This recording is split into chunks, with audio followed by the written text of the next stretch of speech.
Assalamualaikum warahmatullahi wabarakatuh. Kami dari kumpulan 1 Wonder Squad yang ingin membentangkan tentang Malaysia Madani yang diperkenalkan oleh Yang Amat Berhormat Datuk Seri Anwar bin Ibrahim. Sebelum tu, jom kita berkenalan dengan ahli kumpulan kami.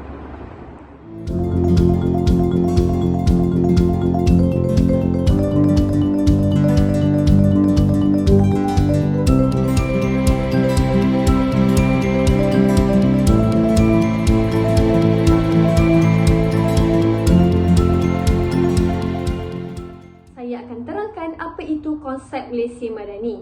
Malaysia Madani merupakan panduan dan ikhtiar secara bersepadu dan holistik sebagai dasar pentadbiran yang lebih manusiawi.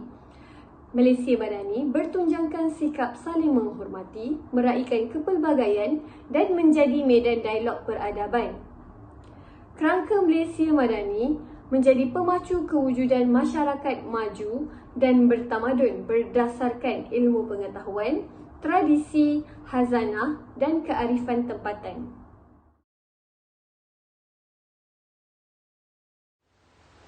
Baiklah, seterusnya saya akan menerangkan mengenai 4 teras strategik Malaysia Madani. Yang pertama adalah membina semula ekonomi.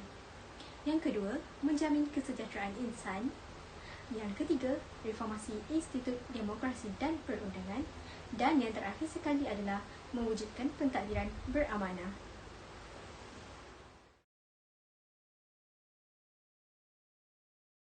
Kemampanan merujuk kepada keseimbangan yang membawa pengertian kepada menghormati dan mengasihi setiap manusia dan alam sekitar, termasuklah haiwan dan tumbuhan. Ia bukan sekadar pemeliharaan tetapi lebih kepada memelihara mutu kehidupan manusia dan kebajikan setiap tumbuhan. Rukun yang kedua adalah kesejahteraan. Kesejahteraan pada umumnya boleh difahamkan sebagai suatu kehidupan yang baik dan sentosa yang berkait rapat dengan kewangan yang selamat, selesa dan melepasi garisan kebimbangan. Untuk menjamin kesejahteraan sosial, keseimbangan dalam perhubungan juga amat diperlukan. Bermula dengan hubungan seseorang dengan dirinya sendiri, hubungan sesama manusia dan juga hubungan dengan alam yang didiami.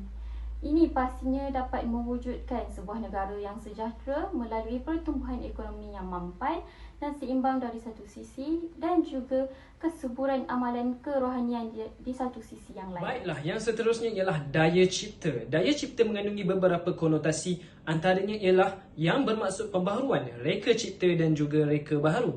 Hal ini seiring dengan matlamat pendidikan masa kini, iaitu kita menumpukan kepada bidang teknologi, sains dan juga Seterusnya adalah hormat. Hormat merupakan aspek yang keempat dalam Malaysia Madani.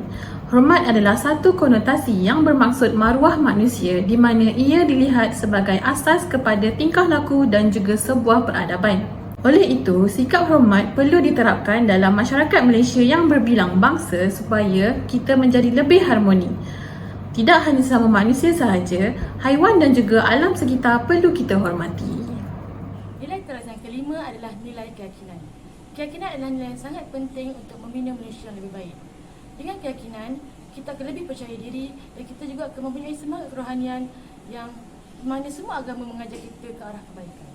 Keyakinan juga adalah satu nilai yang berkait rapat dengan sifat amanah di mana setiap rakyat Malaysia bertanggungjawab untuk melakukan perubahan ke arah kebaikan.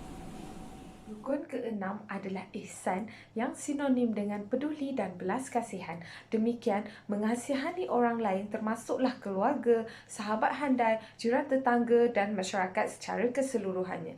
Perkataan ihsan itu merujuk kepada keprihatinan terhadap penderitaan dan kemelaratan orang lain yang membawa kita untuk mencari jalan bagi menamatkan penderitaan tersebut.